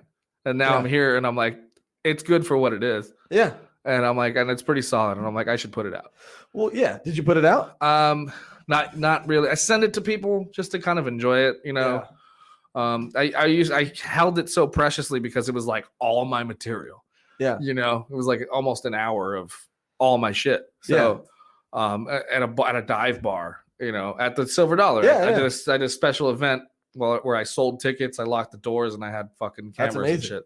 And I pulled it off. I was proud that I did that. It didn't come out the way I wanted it to. Mm-hmm. That's why I was so fucking like aggro about it.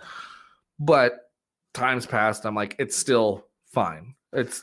Yeah, I mean, that same thing happened to me, dude. I filmed a half hour at the Chatterbox in Covina. We had like multiple cameras. We had like it was a packed show. Like they were turning away people at the door. Yeah. We had like nice sound equipment, and it's out now. I ended up putting it out. What'd you do? How'd you put it out? I just put it out on YouTube. So it's just free on YouTube. Yeah, it's just free. So I have it on YouTube, but I have a private link.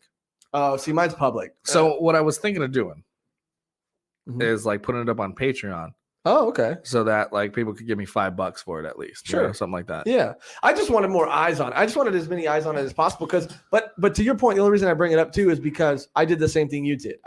We filmed it a year ago.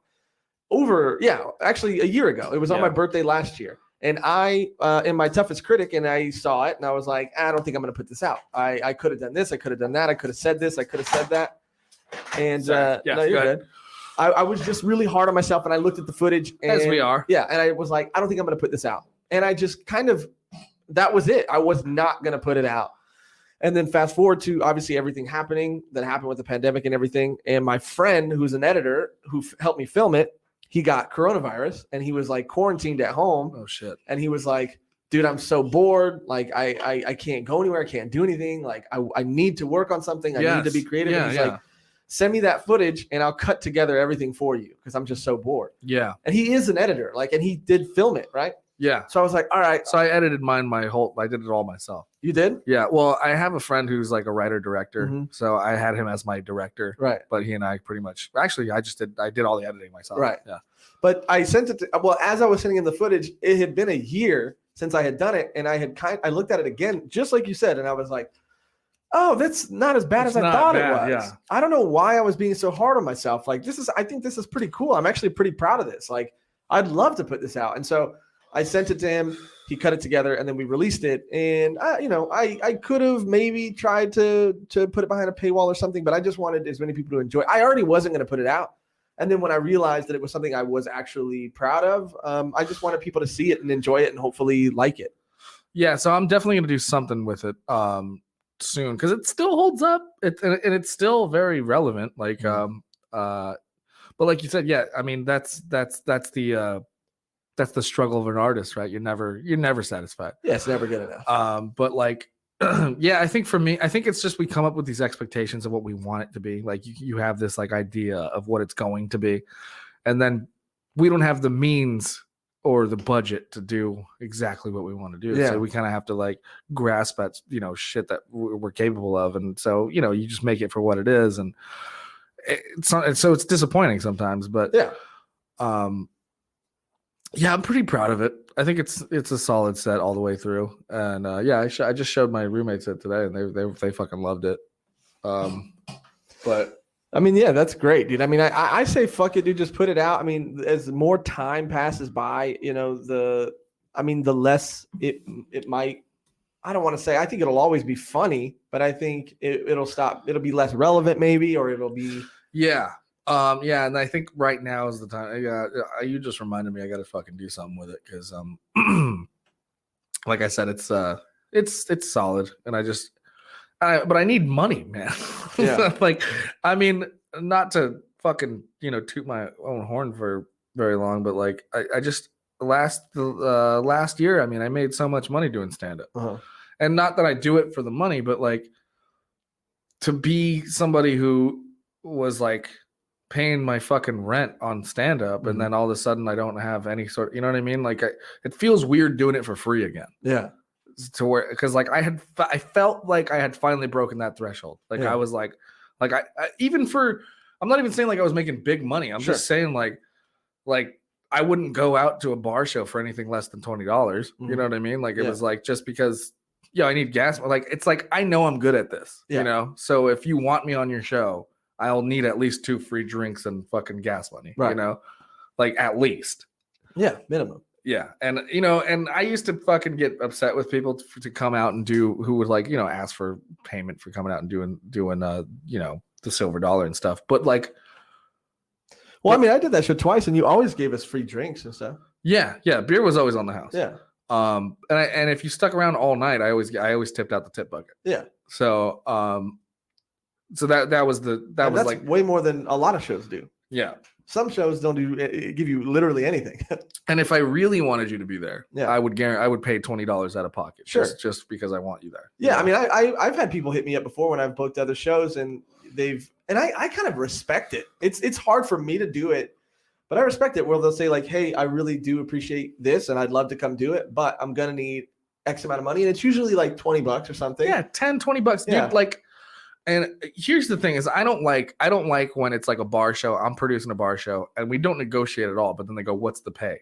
Look, dickhead. If I had pay, I would have told you that right up. You would have opened with that. I would have opened. Yeah. With that, you know, and also you're at my level. Like, exactly. If you want to work, come and work. Like, and don't word it like that. What's the pay? Yeah. So you're like, hey man, like I'd love to do it. Like, you know, would you mind covering gas? And I've been that guy and I'll do it that way. I'll say, look, man, like if I'm being honest, like I'm fucking really tight this week. Like, and like, I haven't done a free show in a while. So like, you know, if I'm going to come through, like I'm going to need at least like $10. Yeah.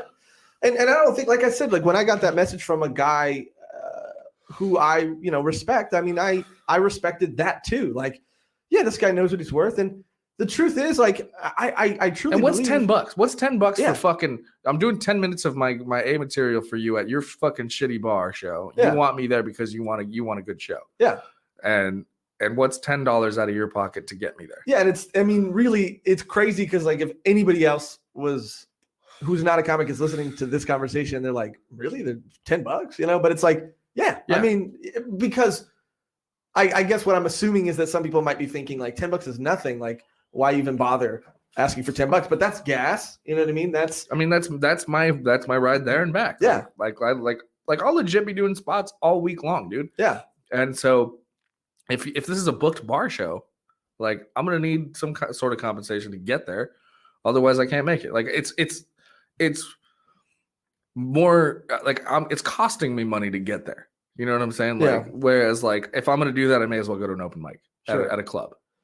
I mean, definitely, dude. And you know, I think sometimes you get bogged down with like, fuck this person, fuck that person, because it's a lot of like sometimes egos can get involved. Yeah. And then some people, and I don't think that I'm worth, you know, I'm just asking for $10. Yeah, no. And I'm on your side, but I also think that like, even sometimes people can think like, oh, I thought we were homies or whatever. Like, yeah, and and I'm guilty of that, but I think it's because because I know, like flipping the side. So like I said, like I'd be a little more respectful about it, you know. So I started asking about it. You know, I would start saying like, honestly, if I'm gonna roll out, like I'm gonna need, you know, some gas money because it's like I'm cruising out like to Hollywood every fucking night, and my tank is on empty. I don't get paid till next Friday. So like, if you want me on the show, like, and if not, to do it, and if not, then I can't do it. Yeah, and that's not to say that like I would ask that of every show, but there are certain shows and certain. I mean, if it's a ways out of the way for me, you know what I mean? Like because the last one I bailed on because of that was like out here, and when I was living in El Monte, right? And I'm like, that's an hour drive for me, dude. Like, and I got, you know, I still got to drive back and forth to work every fucking day, you know. So not to mention the mics and the, like you said, all the other times, all the other shows, all the other mics, all the other things you're doing. Exactly. You know, it adds up, and you don't get paid for those things. So I mean, you get paid for working, but not for going to a fucking open mic. That'd be nice. Yeah. But yeah, I think that's super reasonable. Yeah. So that's that's where I got. That's why it was so it was so heartbreaking for me because like 2019 was like my year, man. Mm-hmm. Like I did two long trips of like going down, like up and down the coast, like just all on my own merit, like just booking, you know, San Francisco, fucking Sonoma County, San Diego, like going back and forth, Fresno, you know, Bakersfield County, all that shit, right? Like I did 2 weeks just going back and forth like that, you know, and it was like, it felt fucking great. And it was like just selling merch, just getting donations, just all that, like, you know, free beer, whatever. Just enough for me to just sustain myself on the trip. Yeah. And then to come back with some money still, you know? Yeah. So it was like, by me doing that and then coming back to LA and like realizing like, no, people want to pay you. you just gotta ask. I mean, yeah, dude. I mean, that's the same thing. Like, I'll do commission work from time to time too. Like, I'll draw people, podcast art for people, or just like random things for people. And because it was something that I love doing, it was so weird for me to like charge people. Yeah. And even asking a certain amount of money for a certain amount of money was hard, because I would always, I don't know, you always think your own things and you have your own thoughts in your head that aren't real. And you always think someone's going to be like, really? X amount of money for that? You're not that good. Chill out. You know what I mean? Yeah. Or you hear, so you're always like, oh, well, maybe I should. It's because of that too. But and then there's also this like dog eat dog fucking like, universe that we live in where, comics love to shit on other comics and they like to put you down, but it's like when I feel like there's a big difference between arrogance and confidence. Mm-hmm. But it's a fine line, I know the difference, like I know I'm not being arrogant. I don't think I'm asking for much. And I don't think, but I know what I'm worth, Yeah. like I know I'm good at it. I know that I know I get paid somewhere for it. Yeah. So, which means there's value to it. Yeah. So by me asking for money doesn't fucking necessarily mean no. Yeah, it's way different than like demanding something or like, like you're like, here's my writer for me to come. Yeah. See, but that's the difference is like I wasn't demanding it. It was just like, hey man, like these, like, because I even I was trying to get some pretty big heads through a few of my shows, and most of the time they were gracious, and also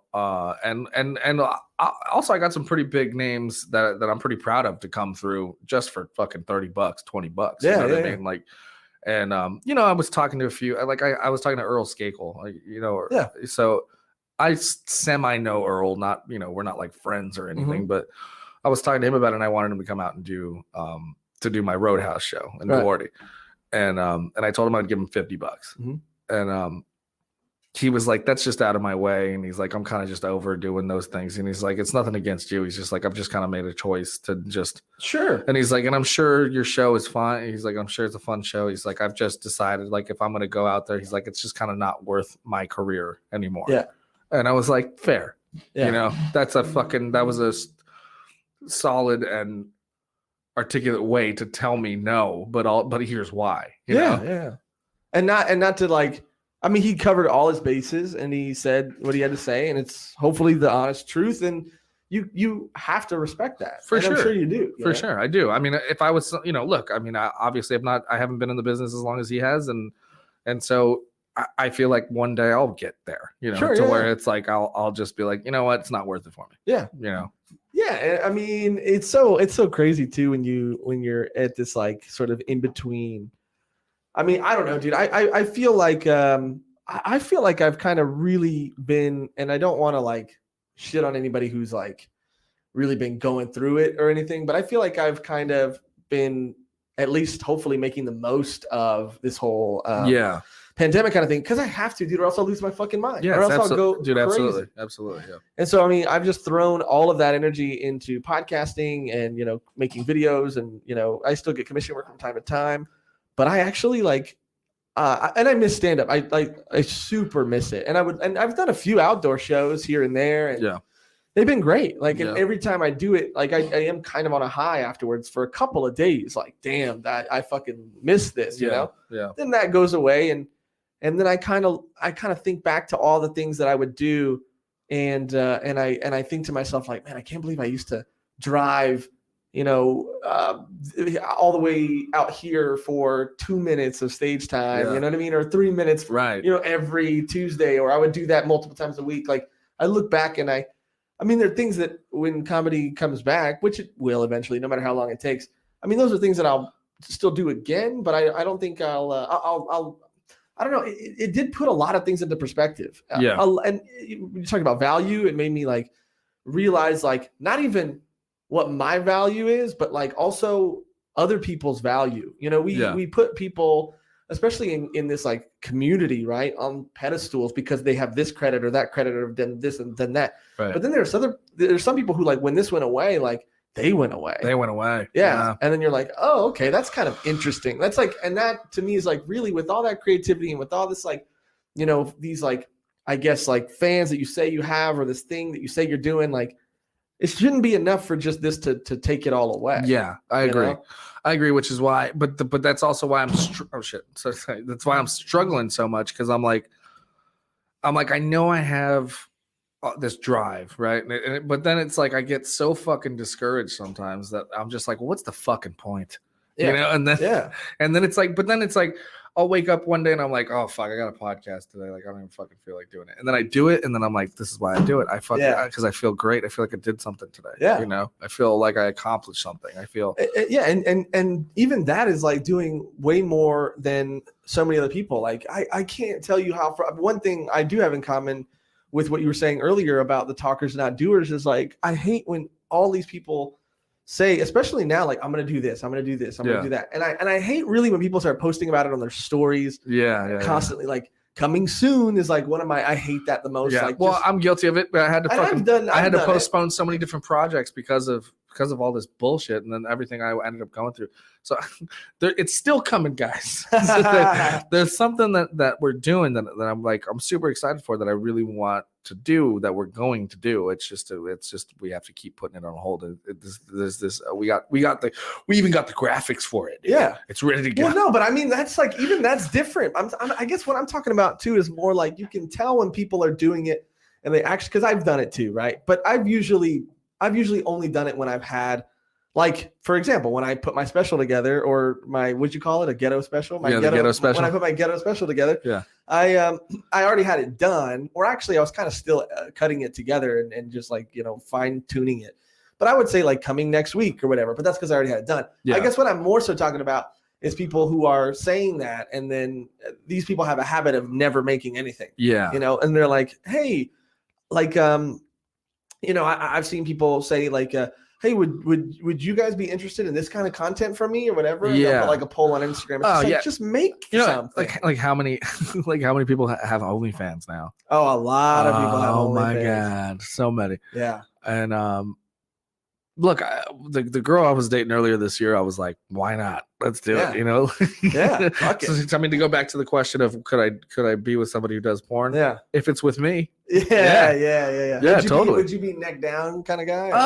No, I'll do it. Fuck it. It's me. Yeah, it is you. Yeah. I mean, there are some, I got like sleeves and tattoos. Everyone's gonna know it's me. Yeah, there are some porn stars that I know, male especially, obviously, just from because like sometimes they won't show their faces. Yeah, and you're like, I know that tattoo. I know. Well, I mean, like, I'm not gonna promote. That's the thing, is I don't want to promote myself as like an OnlyFans person, right?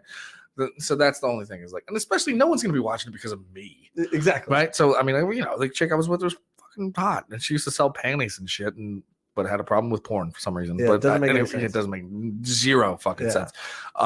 But she had she already knew she had a clientele if we started doing an OnlyFans or whatever, right? And like we talked about it seriously. She ended up backing. I was like, whatever, man. This dick is. I'm down for it, you know. And she's like, well, wouldn't it? I'm like, I don't care. I'm like, it's not gonna ruin my career. Yeah. Like if they find out it's me. You know, who cares? It's fine. I'm like, plus, like, my dick size is okay. Like, it's not. It does just. Show the camera. It does just its job, you know. And plus, you're petite; it'll look bigger. I mean, you got a point. All right, hold that thought. I really want to talk about more of this shit, but I got to pee real quick. Yeah.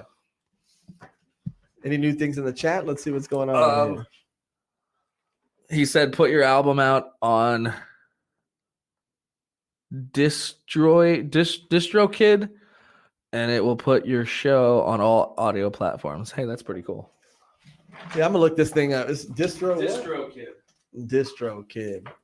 Well, sir, I'll tell you this much. I have my own special out on YouTube right now. It's called "I'm Right Here," and it's on YouTube. You could type in "I'm Right Here," Josh Micheals, and it should come up. And it's 30 minutes of stand-up, which, you know.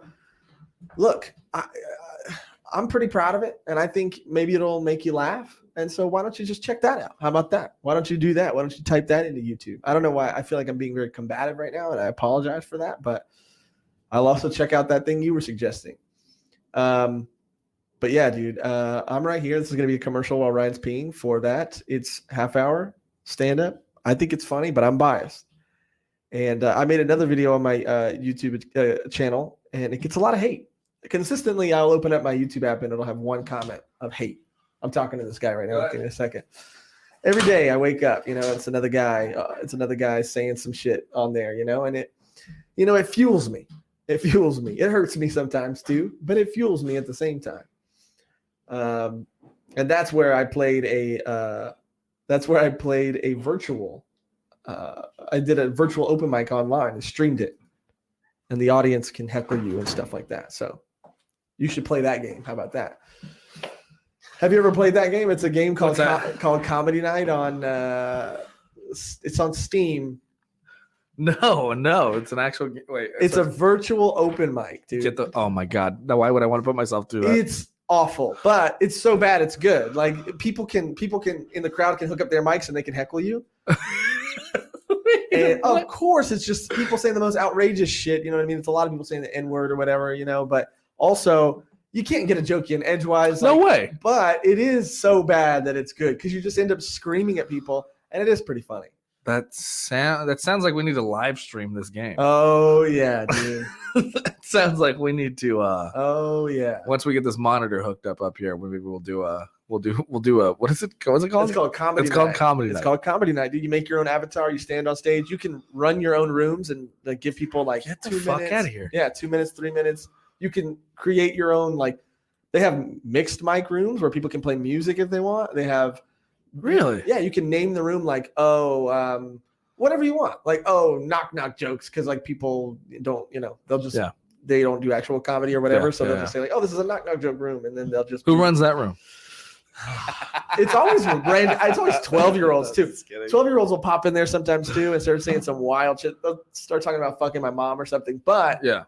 It's so funny. And to stream. But to be fair, your mom's a whore. No, I'm just to be fair, I mean, I haven't seen her in a while. So you might have. I'm sure she's a lovely woman. She's a lovely woman, but even lovely women, especially lovely women, need to be loved. So if you're gonna fuck her, make sure you just take care of her. That's all. That's it. Make her come. Yeah. At least. Yeah. At least. You can't just say you're gonna fuck my mom and leave her. Yeah, that's right. And leave her out to dry. You take care of my mom. Yeah, you take care of her. You take care of her for me. Shit, we were talking about sayers and doers.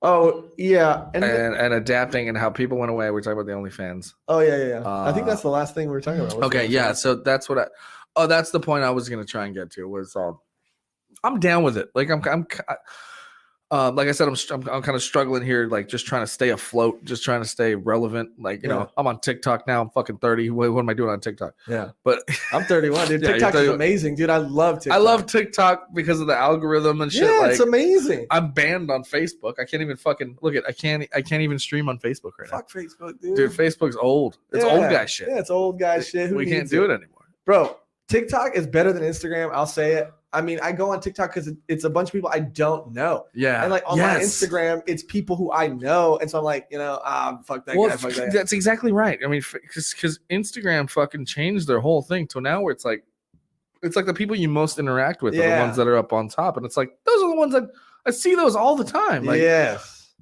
I mean, granted, that might be why it's so weird, man. Because I have been, I've somehow got it to give me more likes now. Because there was a weird thing where there was a weird dry spell where it was like I'd post something that I'm like, that shit's worth 100 likes at least, right? And then it would go nowhere. I'd get 2, and I'm like, what the fuck is this? What is happening? So okay, there's this one video that I have on Instagram and I have it on TikTok, and I'm really upset that it didn't take off. Because what is it? I want to see it. It's a Sonic commercial. And I was watching Sonic. I was watching TV, and so I was at my grandparents, and they have the fucking little TiVo thing, right? Yeah. So they're talking about the fucking the ice cream blast things that they have, and the girl goes, "New ice cream blasters, blah blah blah. It's a party in my mouth." and then I just and then it cuts to me, right? It's the TV, and then it cuts to me, and I go, and everyone's coming. And then I just look at the camera and I'm like, how did they not think about this? That was the tagline. And only 5 people liked it. That's disrespectful. I was like, come on, man. That's disrespectful. Yeah, dude, nothing's sadder than posting a TikTok and because TikToks tend to like do better, right? You know what TikTok took off the most that I What? put out was I decided to do 30 days of sobriety. Okay. And I was on day 15 and I did a skate session with my brother. Uh-huh. And I put 15 days sober and everyone thought it was like me like fucking on a road to recovery. And that was the one that was like, keep it up, brother. Well, I mean, hey, that's like, pretty nice. There was a lot of support, but like it was just because I was a fat 30-year-old fucking skateboarding and but I was doing it every day. So like I did like a few posts. It was like every day I was waking up in the morning, I was going to go, do my stretches, go skate. And I was waking up early because I wasn't drinking. Mm-hmm. So I wasn't drinking. I wasn't doing anything. So yeah, it was like a 30-day sobriety thing. And that was the one that took off. I mean, dude, the ones that do take off when you see the amount, like the first one I think I posted that did really well. Is like, something's broken. My phone's broken. This is not possible. Right. Like something is wrong. But that's just how TikTok works. And it is sad when you post something and it gets like nothing. Because then like I have the one of the first ones I did, it was literally just me smoking my Juul to some dumb song. And then I took the Juul pot out because it wasn't hitting, like the joke is like it wasn't hitting hard enough. And I just put it in my lip like it's chewing tobacco. Yeah. And then I just started spitting in a cup. That's literally it. Yeah. Not that funny. Yeah. But it got like 60,000, 70,000. You got that Juul crowd. Yeah, I got that Juul crowd. Got those high school kids, Yeah, so it's weird what will kind of take off or whatever, or what people will engage with. But. Yeah, I mean, you know George Wang, right? Yeah, he's been fucking killing it on the talks. Yeah, bro. Yeah, I saw that. Yeah, him and Martin Rizzo have just been like, just cranking them out. Yeah, good for and them. I'm like, God damn it, man! Like, and the thing is, like, it's funny because like those two, I just look like they just know how to use that shit, And it's like I turned into such an old dude when it comes to it, right.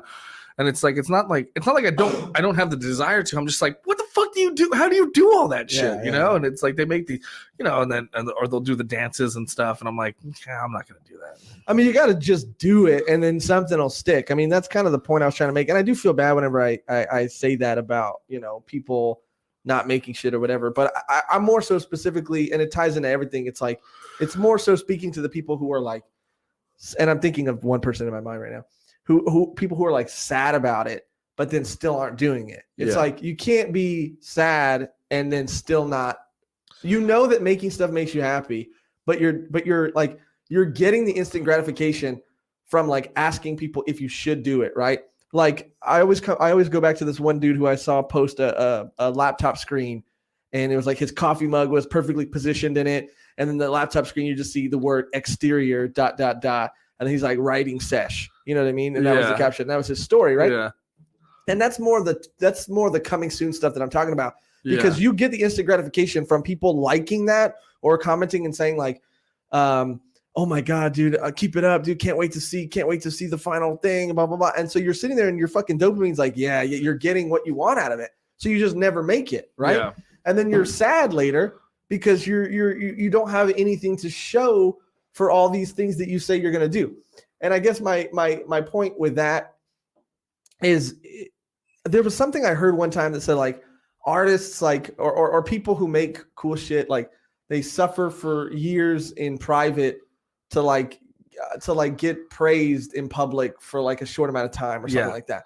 And I kind of think of like that's how musicians do it too, right? Like, yes. They'll disappear. They'll disappear for a year or 2 years.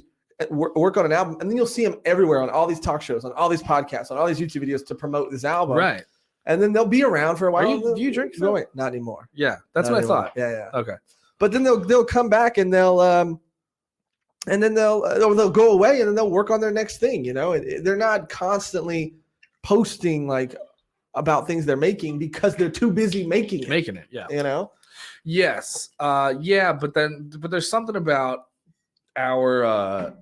our fucking profession or careers and stuff and community that like needs that attention. Well, stand-up is instant gratification. Well, I know that, but I mean like how many, like, because we know so many people. I'm guilty of it too. When you're sitting at I sit at bars and write. That's I don't sit at coffee shops, but we know. But that's. But like I've been guilty of but I'll write something out and then I'll just I'll blur everything else, but just one line. Yeah. And yeah. then I'll be like, can't wait to work on this shit. Yeah, You know what I mean? yeah. And but that's because I am very excited about the work I'm doing. Right. You know, it's not. So I guess what I'm saying is people want to know you're working still. Well, even though I think you want people to know that you're working more than they want to know that you're working. Sure, but you got to stay relevant in some way. Yeah, definitely. And I do think, especially you're right, with stand up too, we are used to getting on stage, and that's why I love it so much too, because we get that feedback immediately. And then when you put a video out or when you put a podcast out, you can't hear people laugh at it. So you don't know what's hitting and not hitting. You know. Yeah. And so I definitely get that and I understand that. But I don't know. I think that there are, and I guess the difference, again, the only thing I keep going back to is just the differences between the people who follow through on those things and the people who don't. Yeah. And if you post that, there's nothing wrong with posting that if you follow through on it. As long as I guess it's more of a warning too. As long as those things aren't giving you the gratification that you need to continue to work on. But I do it because people already know I do stand up. Yeah. And I'm I want to get them excited to see new shit. Right. So I'm writing session for real. Sitting here, I've already written all. I'm this is a real writing session. Yeah. It's not just 3 dots. It's and that's what that one thing was. It was just the word exterior. No, it's I have a full legal pad in front of me, and I have a title. The Dick Bandit. Right. So, now, is that for a sketch idea that you have? To both. Okay. Both. So I have a thing called the Dick Bandit that I've worked on. I've been working on before pre-COVID, I was working in downtown, and I used to go to this bar, and there's this whole thing. You don't need to know exactly. I'll tell you about it later. But I just thought the Dick Bandit was just a funny fucking which was just a funny phrase of words. Yeah. And one of my friends who doesn't even do stand up was the one who said, "Oh, there's a Dick Bandit aboard," and I was like, "That's hilarious." He said there's a Dick Bandit aboard. Yeah. And I just thought that was so funny. So, but he told me, not to get too much of the story, but I just had him on my last podcast, actually, last week's. He's a guy I grew up with, right? And he's one of the funniest fucking guys I've ever met. He's legit. I've known him since I was 5. I met him we met in kindergarten because he hit me in the face with a book. Oh my God. And made my nose bleed. But he was goofing around. It was an accident. He was making me laugh so much, and then he ended up swinging a book around and hit me in the face. Oh my God! And then his mom and my mom had to have a conference together, and they ended up realizing they were around the same age. And she was like, "My son's a piece of shit." She's like, "My son's a piece of shit," and we ended up being really good friends. Right. And I just chatted with him last week, and we did a whole podcast together because I'd never had him on a podcast. Right. He's one of the funniest fucking guys that I've ever grown up with, and he's so fucking camera shy, he tells me the funniest fucking stories, and he's one of those people. I don't know if you've ever had somebody like this where we have our whole goal when we're together is just to make each other laugh. Right. No one, it doesn't matter. We're not, it has nothing to do with anybody else.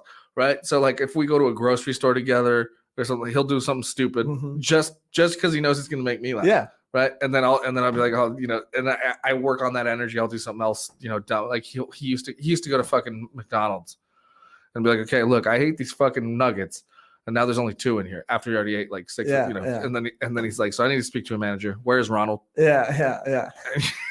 But dead, and it sounds lame, but and he's like, Ronald, the guy in the commercials, where is he? Yeah. I have so many.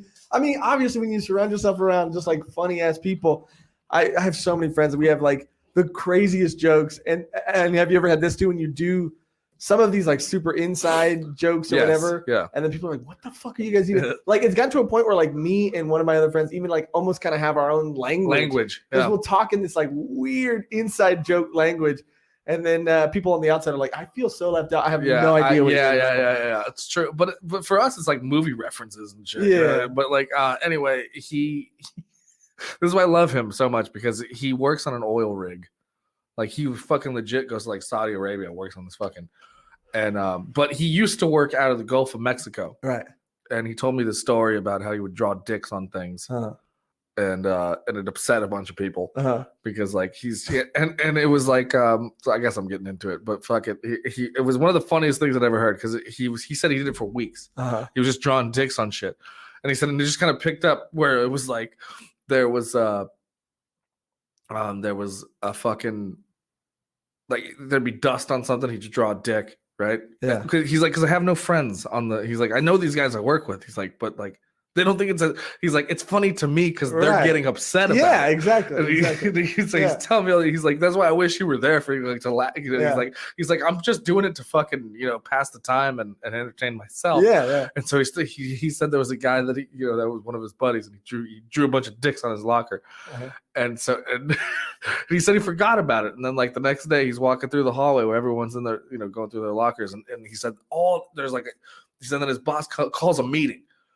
And everyone in the office or whatever, and he walks in and he's like, "What's going on?" So he walks in, he's like, "What's going on?" And then he said the guy who had the dicks on his locker, he goes, "You didn't hear? There's a dick bandit aboard." Oh my god.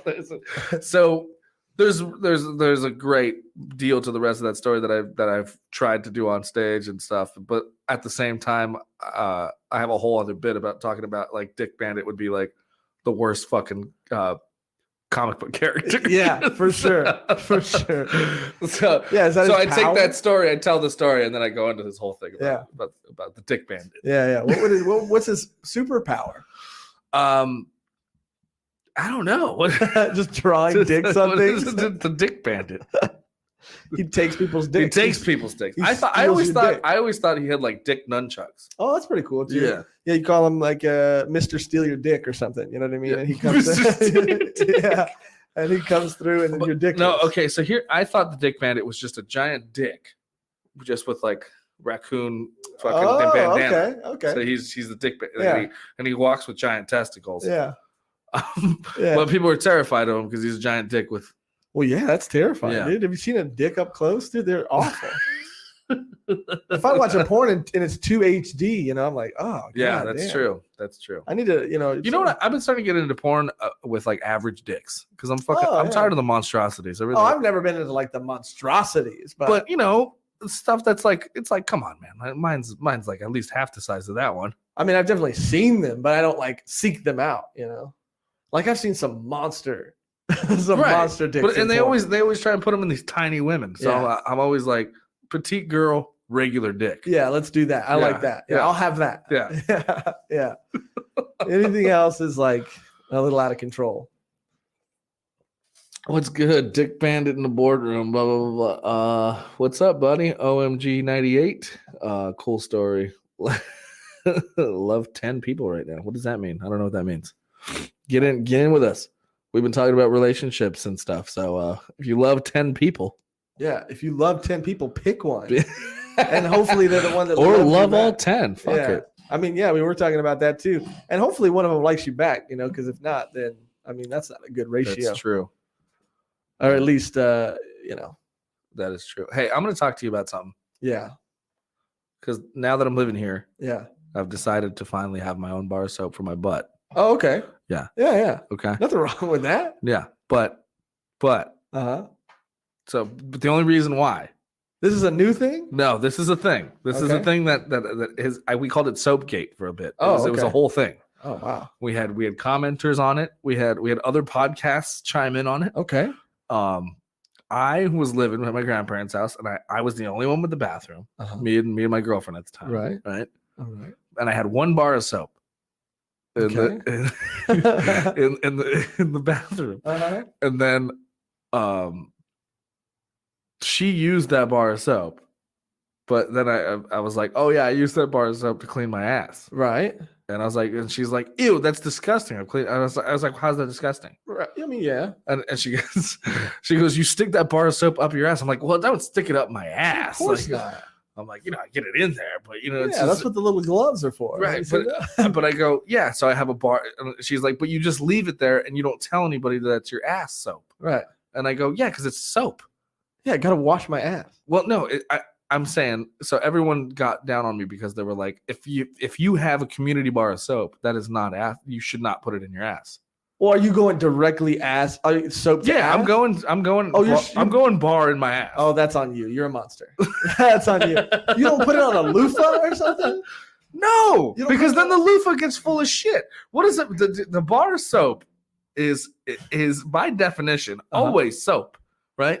Yeah. So if I put the bar of soap between my butt cheeks, and then I clean the shit out of my butt, do you wipe the soap off? I rinse it off. I rinse it off. Thoroughly are you I rinsing chip it off the fucking No, you shit don't. flakes. Yes, I do. You I get shit flakes on the soap? when it's a bad day. Oh my! You need to wipe better. First of all, you need to do some pre-shower cleaning and then get in there and get a wash rag. Get something disposable or something. Okay, but that means I have to throw away a washcloth every fucking time. What if you wash it? That's the same fucking thing But as not if I every had a time. fucking bar of soap. Like once a week, you wash it. You know what I mean? Well, oh, you mean washing in the washer? Yeah. No. Yeah. Wash the bar soap in the washer. No. Yeah. But I wash my ass more than twice a week. I hope so. I hope so. So if I'm washing a washcloth Yeah. once a week, Right. how am I going to wash my asshole? Well, maybe that's just your ass washcloth. You know, like just for your ass. Right. So I ended up just sudsing up my hand and using that. Oh, that's fine. So that's been my thing. But now I actually have an asshole bar of soap in the. Well, I hope it's separate from the other soap so it doesn't get mixed up. It is. Because you got roommates. Yeah. And those Well, they roommates- all have their own thing. They all So have no their one own touches ass my. soap, So right. no one touches my stuff. What? Because I live with roommates too, and maybe on an occasion or two I've been out of soap, and Well, that's on them. That's true. That's true. That's on them. That's true. I don't know. I've never really been grossed out about that either, though. Like, fuck it. You're in the shower. But yeah, that's what I'm saying. Think about it. It's still a bar of soap. And in its sole nature, it's to cleanse.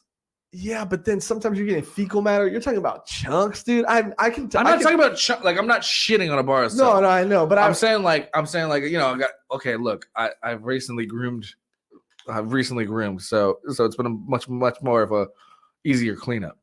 You would get like dingleberries from the hair. Yeah, from the hairs and shit like that. Right. I'm not talking about fucking shit flakes from my asshole. Maybe you were. I don't know. I thought you were. No, and okay.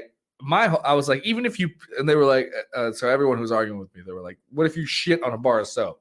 They're like, you're going to use that thing to wash yourself? And I said, yeah, if I wash the shit off, it's still a bar of soap. So if I shit on a bar of soap and then I was like, and you saw me shit on it, but then you also saw me, all I did was go to the sink and I was like, oh, fuck, here, I'm going to rinse this soap off. And I was like, there you go, bro. Yes. You'd use it. Yeah. Would you wash your face with it? Yes. Really? Really? Yes. All right. I mean, I'd lather up a little bit to fucking, you gotta do that to get the.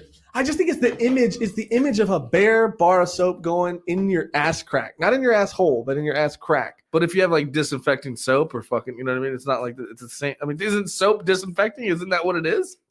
Yeah, but by that same logic, because I will say this, dude. I was of the mindset that like I'm very much that way too. Like when I used to sleep in my car, I used to be homeless for like 6 months, and homeless is a generous word because I used to go shower every day at this Planet Fitness.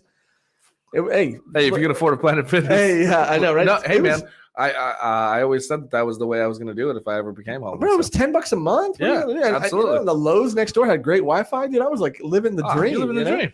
But I would go in there to shower, and they knew that. They knew that by looking at me. They knew I wasn't lifting any fucking weights. They knew I was only there for the shower. I would come in a robe and shit too. They're like, get this fucking guy out of here. Right. And I would go in there, and everybody would always tell me in the gym showers that you need to wear something on your feet, sandals or something, because there's a lot of bacteria and shit on the tiles of the shower because everybody's sweaty, nasty, cleaning. And my mentality was, you're telling me that the floor that is constantly getting rushed over with soap and water from people showering, you're telling me that floor is dirty? I don't buy it. Because if everybody's lathering themselves up. I'm kind of with you. I've never worn sandals at the gym either. But now one of my fucking toenails is yellow, dude. And I think that's where that's where that came from. I don't believe that. I mean, where else could it have came from? I don't know. My fucking toenails are yellow, but who knows where that came from? But are all of them yellow? I mean, I just got bad feet. I mean, my feet aren't great. I mean, I've had like athlete's foot and shit like that. Yeah. You know what I mean? Like I grew up skateboarding, so me too. I used to skate. My toes they're not what they were.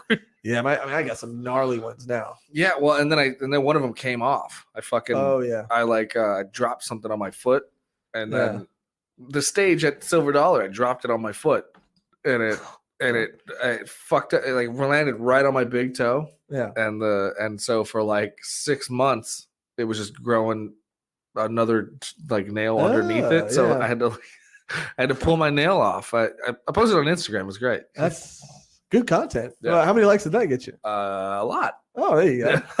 That's people want more of that. Yeah, it smelled. It was disgusting. And you're welcome, America. You're welcome, America. All right, man. I think we'll wrap the podcast here. We're almost at 2 hours.